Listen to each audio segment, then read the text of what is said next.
Wow, what did you just grab? It's hard to believe it has been 6 years since I took you guys to this place. Hey YouTube, we're here at Poe Springs County Park. Poe Springs in Alachua County, Florida, near High Springs, Florida. Took you in here, showed you how to get in, showed you how much it costs, and actually swam in the spring and gave you some pros and cons.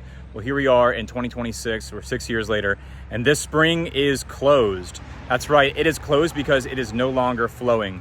There is no more water coming out of this spring boil, and it has created no small controversy for locals here, for the economy, for tourism, for Florida, and so on. So I'm gonna take you in the park and show you. I wanna get my drone up and actually see what the spring looks like and just confirm with my own eyes, is this thing actually flowing or not? Because if you remember 6 years ago in an old video, I took you in here and it was a beautiful spring. It was loaded with people and families and kids playing and eating and swimming in the beautiful spring water. It's a great place to stop off, just 10, 15 minutes off of Highway 75, I-75, and cool off and stretch your legs. And so let's go on inside and check it out and just confirm, is this spring truly in crisis? And then we'll, at the end of the video, explore some ideas or theories as to why it is. Stick around, here we go.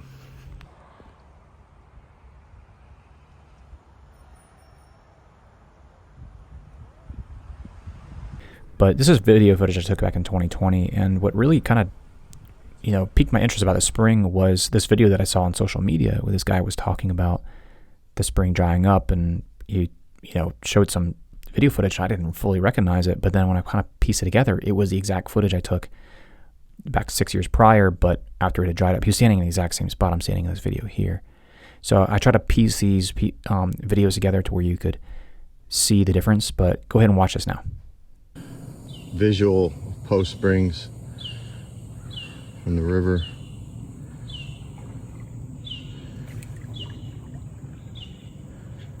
Even after today's heavy rains, or this last couple days heavy rains, have no flow, and vegetation growing out of the lime rock.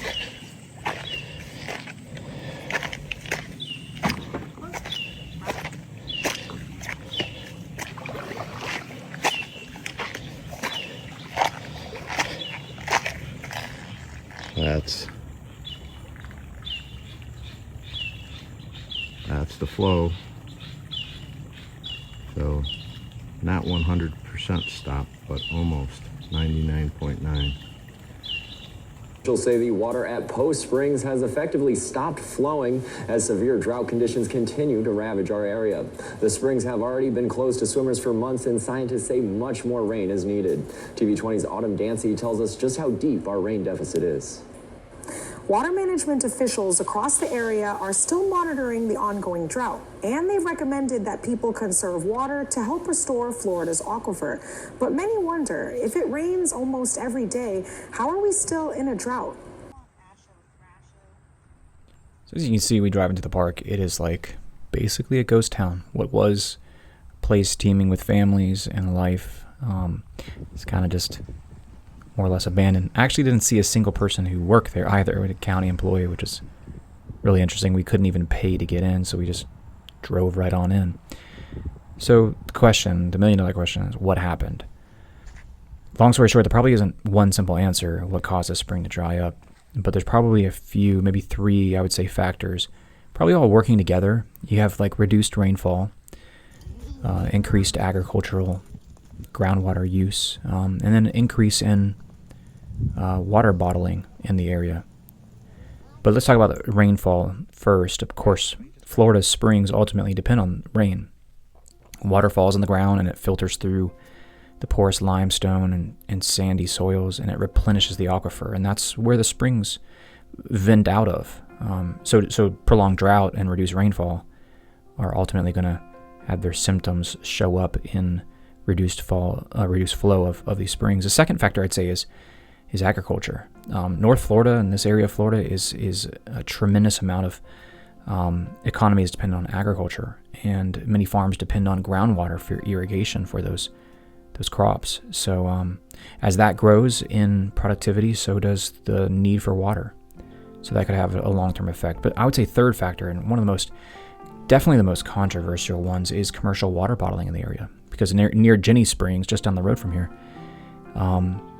There's a massive water bottling facility used by brands such as Zephyr Hills. And now, historically, their permits have allowed them to pump over 1 million gallons per day out of these out of the ground. But historically speaking, those permits had never really maxed out, so they've only pumped maybe like 200,000 to 300,000 gallons per day. So even though the permits have actually reduced in size, and right now they have these bottling facilities have a permit for about 984,000 gallons per day, they're actually maxing that out, give or take. So they're actually, even though the permits are smaller, these bottling companies are taking advantage of it more. So the controversy isn't simply that officials recently gave the company a dramatically larger permit. That didn't really happen. It actually shrunk in size. What actually happened is they're now utilizing the maximum amount allocated in their permit. So there's no evidence we can point to, no one thing we can say this is what happened. It's likely a combination of a lot of different things. Combined effect, I would say, of these three things: less rainwater, more agricultural use, and more water being pumped out for bottling facilities. Well, I hope you guys appreciate the video. And sad to see this spring being dried up like this, but as you can see in these videos, it is absolutely a cesspool. So that's a bummer, but maybe it'll come back. We'll see. But thanks for watching. Consider subscribing and liking this video if you don't mind.